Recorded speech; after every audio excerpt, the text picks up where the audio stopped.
बार overall syllabus को shortcut में सुनना चाह रहे थे, मतलब किसी स्टूडेंट्स का रिक्वेस्ट था, इसीलिए पूरे सिलेबस को बहुत ही संक्षिप्त रूप में मैं आप लोगों को अभी प्रस्तुत करने वाली हूँ, बोलने वाली हूँ। आपके पूरे 3 यूनिट्स है बेटा 6th सेम के।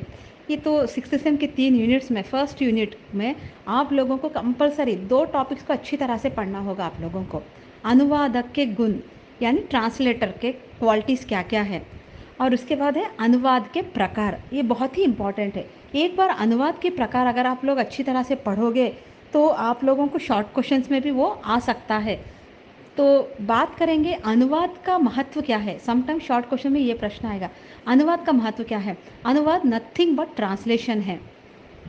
अनुवाद किसी एक भाषा में लिखी हुई लिखा हुआ है उसे दूसरे भाषा में रूपांतरित करना, उसे ही अनुवाद कहते हैं। मैंने आप लोगों को बताया था स्रोत भाषा क्या है, लक्ष्य भाषा क्या है, ये सारी चीज़ों को मैंने आप लोगों को क्लास में बताया था।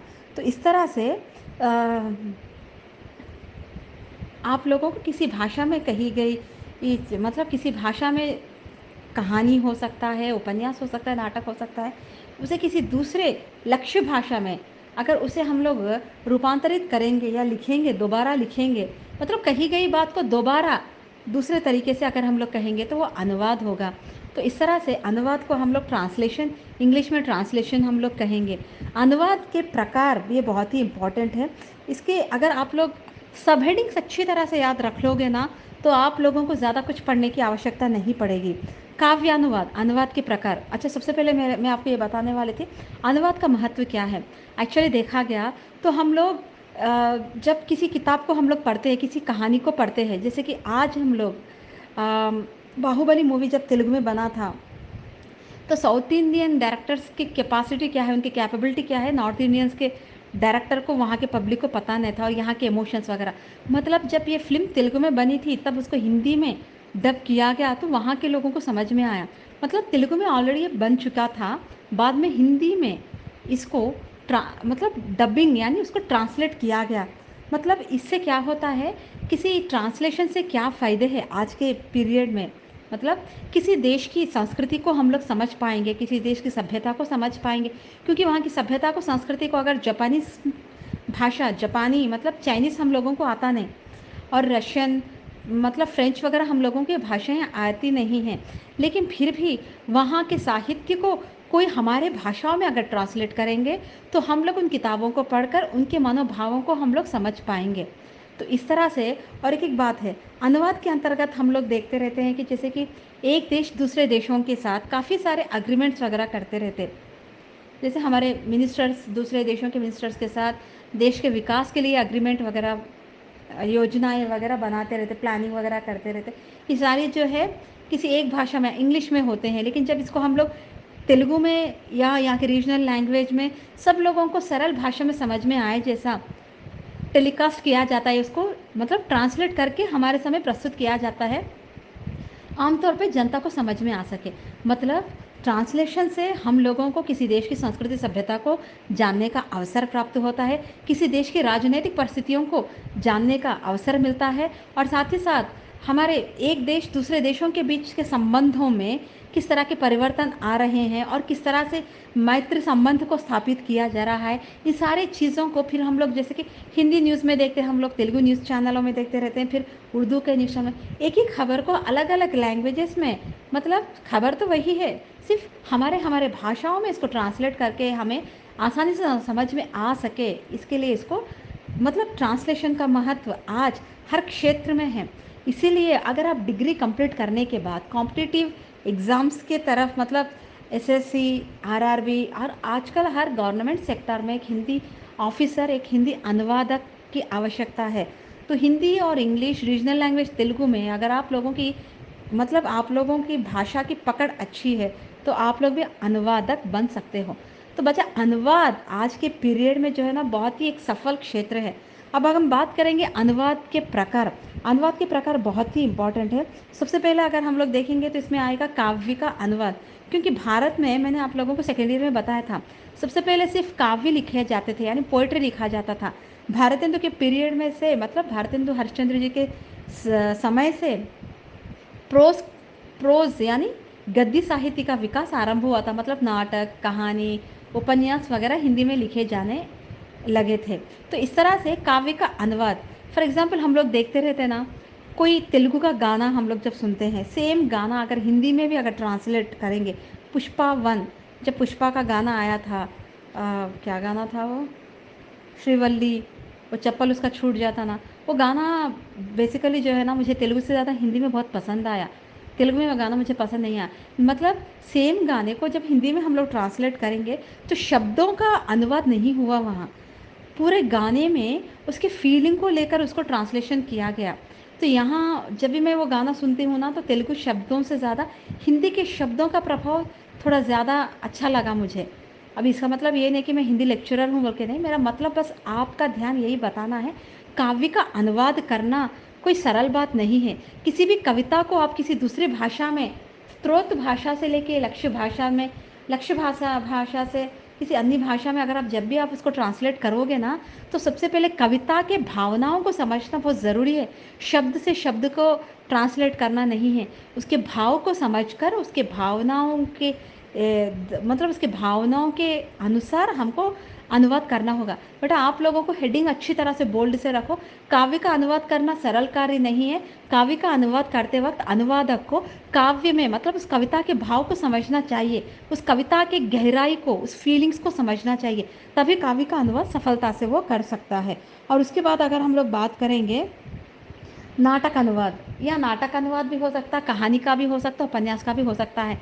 यहाँ आने के बाद भावनाओं के साथ साथ सब्जेक्ट को, कंटेंट को, जैसे कि हम लोग देखते रहते ना और एक एक बात है, अनुवादक को अपनी ओर से कुछ जोड़ना नहीं होता है।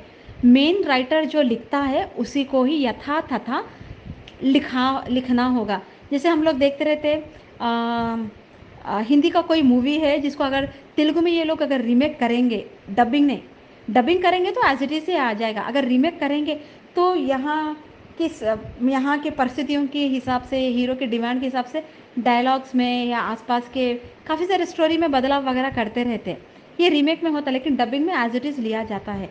तो नाटक अनुवाद, कहानी, उपन्यास या प्रोज का गद्य का अनुवाद जब भी हम लोग करेंगे, यहाँ भी लेखक को यानी अनुवादक को पूरी तरह से मेन राइटर ने मतलब मुख्य मूल लेखक ने जिस कथांश को लेकर जिस भावना के साथ लिखा था उसको पूरी तरह से ध्यान में रखते हुए लिखना होगा। अपनी ओर से कुछ भी जोड़ना नहीं है, ये पॉइंट याद रख लो। अनुवादक को अपनी ओर से कुछ भी जोड़ने का नहीं रहता। मूल लेखक यानी मेन राइटर जिस फीलिंग के साथ लिखा था उसी को ही ध्यान में रखकर उसको अनुवाद करना होगा। और इसके बाद आएगा आप लोगों को शब्द का अनुवाद। कुछ जगह सिर्फ शब्दों का ही अनुवाद होता है, अन्यथा जैसे जब मैंने कहा कि काव्य के अनुवाद में शब्द का नहीं भाव का अनुवाद होता है, लेकिन कुछ जगह शब्द का ही अनुवाद होता है। जैसे हम लोग देखते रहते गवर्नमेंट सर्किल में, मतलब अगर आप कहीं अधिकारी, भाषा अधिकारी वगैरह है समझो, फॉर एग्ज़ाम्पल आप लोगों को फर्स्ट सेमेस्टर में था, शब्दों का अनुवाद था, ग्रामर पॉइंट में था, सिर्फ वह शब्दों का ही अनुवाद होता है। पुलिस स्टेशन तो आप लोग सिंपली बोलेंगे पुलिस थाना, हॉस्पिटल अस्पताल, सेविंग अकाउंट बचत खाता। ओके, तो इस तरह से सिर्फ यहाँ शब्दों का ही अनुवाद किया जाता है। शब्द के अनुवाद करते वक्त मतलब जब विदेशी लोग, ब्रिटिश वाले जब हमारे भारत देश में आए थे, काफ़ी सारे ब्रिटिश शब्द यानी इंग्लिश शब्द काफ़ी सारे हिंदी में पूरी तरह से डाइजेशन हो गए थे, समाहित हो चुके थे। जैसे कि हम लोग गोदाम बोलते, ये गोदाम जो है ना, गोडाउन, गोडाउन गोदाम बन गया, हॉस्पिटल अस्पताल बन गया। मतलब यहाँ शब्दों का, ये शब्दों का रूपांतरण होता, मतलब यहाँ शब्दों का ही अनुवाद किया गया है, इसमें भाव को नहीं, शब्दों को ही अनुवाद किया गया था। और उसके बाद अगर हम लोग बात करेंगे दूसरे अनुवाद की तरफ, तो हम लोग अगर देखेंगे तो व्याख्यानुवाद, व्याख्यानुवाद एक परफेक्ट अनुवाद होता है। यहाँ ये अनुवाद जो है, यहाँ लेखक को काफ़ी सारे मुहावरों को, लोकोक्तियों का भी ज्ञान रखना होगा। तो क्या मैडम लेखक को हिंदी भाषा का ही ज्ञान होना, क्या नहीं? अगर लेखक मूल पुस्तक तेलुगु भाषा में है और उसको हिंदी में ट्रांसलेट करना चाहता है, तो तेलुगु भाषा के मुहावरों का, लोकोक्तियों का ज्ञान होना होगा। साथ ही साथ हिंदी भाषा के लोकोक्तियाँ और मुहावरों का भी ज्ञान इक्वली होना होगा उसे। तो जब भी कोई मुहावरा तेलुगु में है, जैसे कि दूरपु कोंडलु कोंडलु नुन्नगा, तेलुगु का ये कहावत है। तो हिंदी में उसे क्या कहेंगे?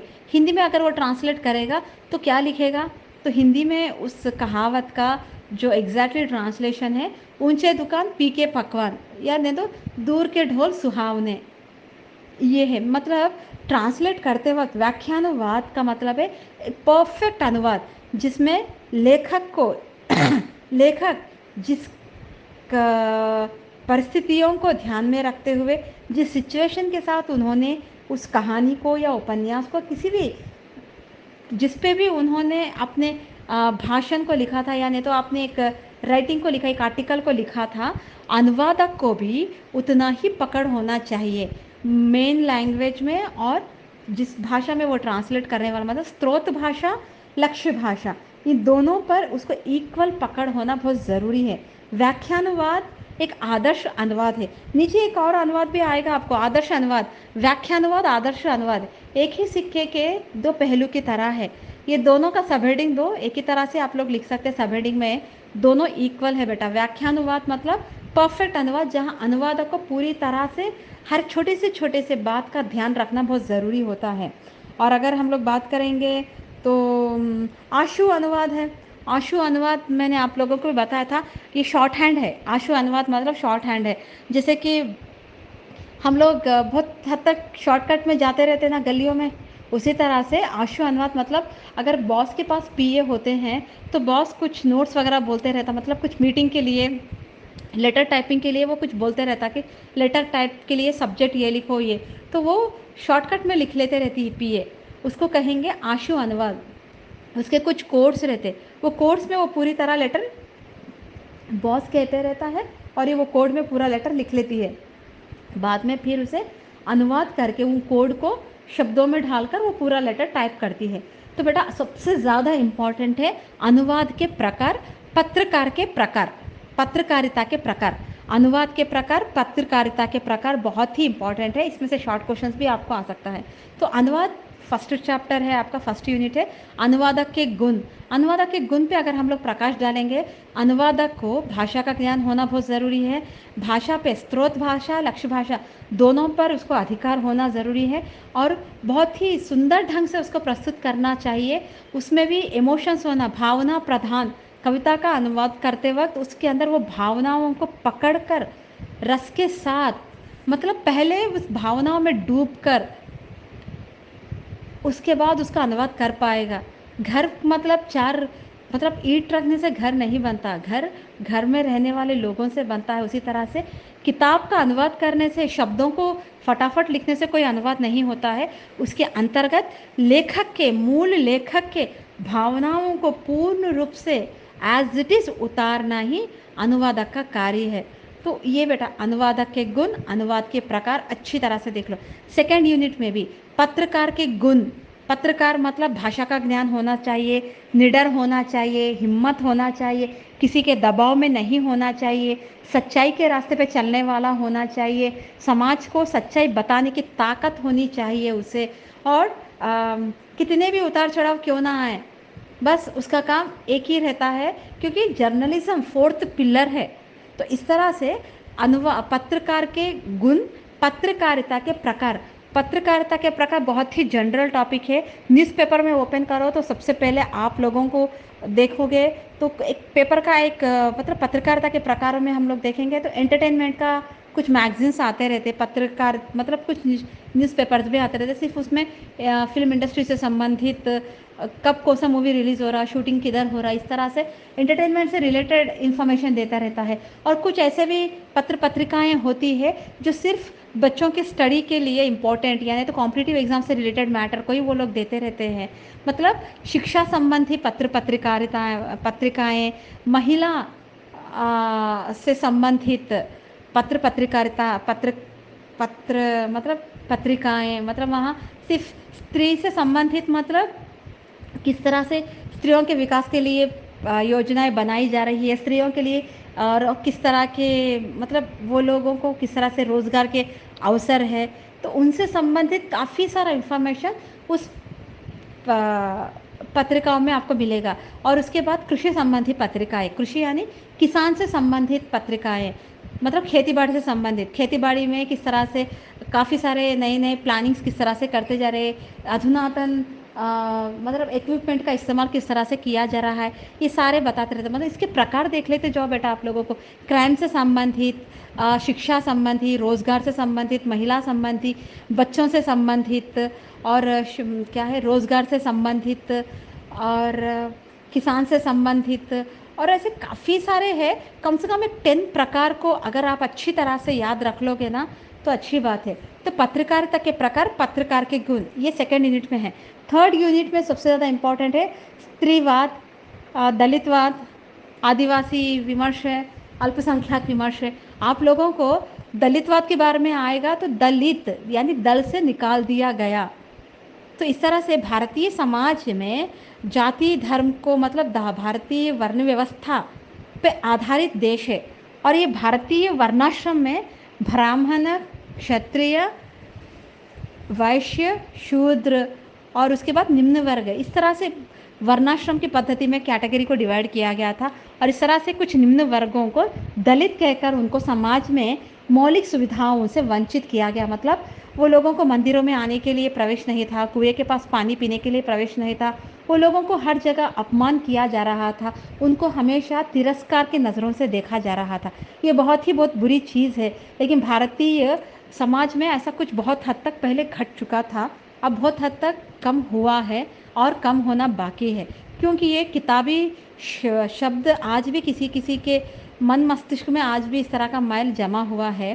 तो एनीवे हम लोग टॉपिक में आएंगे। तो दलितवाद हम लोगों को ये बताता है दलितवाद में किस तरह से समाज कैसा था। और ये दलित साहित्य सबसे पहले मराठी साहित्य में लिखा जाने लगा था। सबसे पहले धीरे धीरे भारत में दलित साहित्य पहले मराठी में लिखा जाने लगा, बाद में हिंदी में लिखा जाने लगा और उसके बाद तेलुगु, तमिल, कन्नड़ सभी भाषाओं में दलितवाद एक लहर बन के निकला। दलितवाद क्या बताता है मैडम? दलितवाद आपको ये बताता है कि भारत में जो वर्णाश्रम पद्धति प्रचलित है, मतलब जो वर्णाश्रम पद्धति थी वो अभी भी है, लेकिन हम सब इक्वल है, यहाँ कोई दलित नहीं होता, हम सब एक ही सभ्य समाज के नागरिक हैं। हम लोगों के बताता है कि यहाँ हम लोग जिसको दलित कहकर अपमानित करते हैं वो हमारे ही मनुष्य जाति का एक इकाई है, मतलब एक हिस्सा है।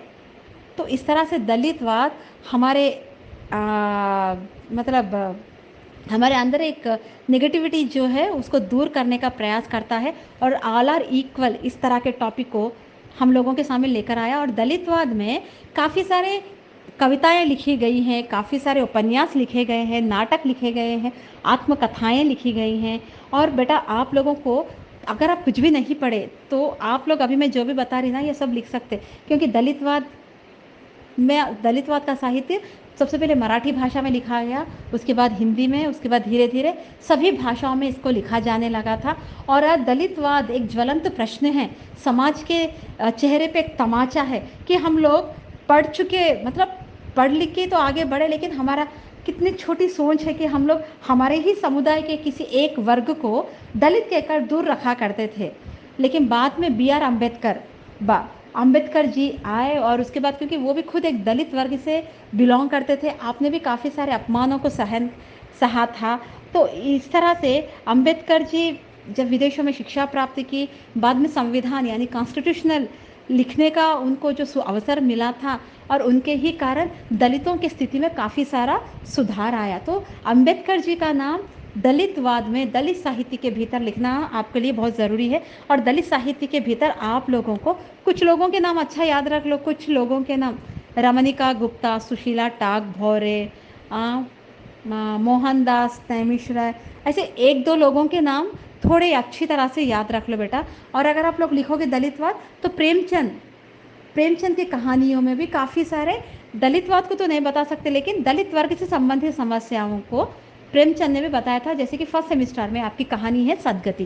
तो दलितवाद का उद्देश्य एक ही है बेटा, समाज में ऑल आर इक्वल, हम सब एक समान हैं, यहाँ कोई भी वर्ग ना उच्च जाति का है ना निम्न जाति का है, कोई बड़ा नहीं कोई छोटा नहीं, इंसान कर्म से बड़ा होता है, जाति से नहीं। ओके, ये है दलितवाद। अगर हम बात करेंगे स्त्रीवाद या स्त्री विमर्श, तो आप लोगों को अगर आप कुछ भी नहीं पढ़े तो जनरली लिखो, स्त्रीवाद पहले भारतीय समाज में मातृसत्ता परिवार होता था, बाद में धीरे धीरे उसका अंत हुआ, पितृसत्ता परिवार आया, परिवार का बड़ा पिता बना।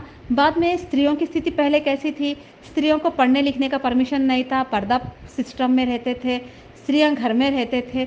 लेकिन धीरे धीरे और बचपन में स्त्रियों का ब्याह हो जाता था, सती प्रथा था। अगर सती प्रथा को रोकने के लिए काफ़ी सारे हमारे संघ संस्कर्ताओं ने कदम बढ़ाया, विधवाओं की स्थिति में सुधार लाने का प्रयास किया था।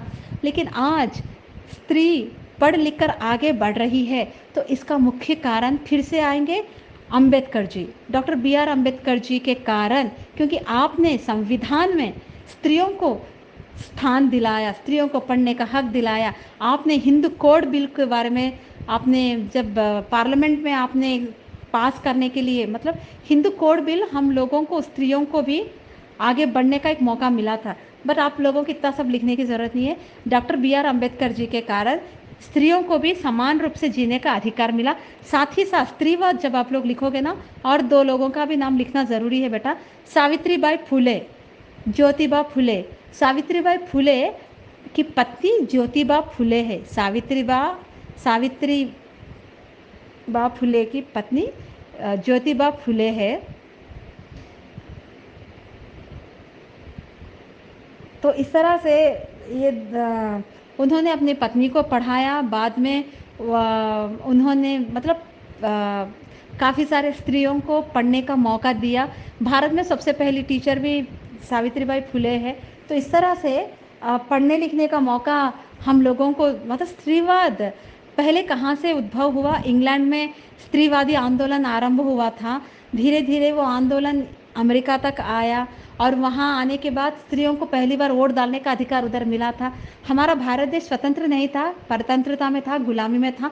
लेकिन यहाँ भी उस आज़ादी की लहर के साथ साथ स्त्रीवाद जो वहाँ पैदा हुआ था विदेशों में, इंग्लैंड और अमेरिका में जो ज़ोरों से चल रहा था, स्त्रियों को समान रूप से देखना चाहिए, स्त्रियों को पुरुषों से कम नहीं देखना चाहिए, उनको भी वोट देना चाहिए, उनको भी वर्किंग आवर्स काम के अनुसार पुरुषों के साथ साथ इक्वल पेमेंट देना, सैलरी देना ज़रूरी है।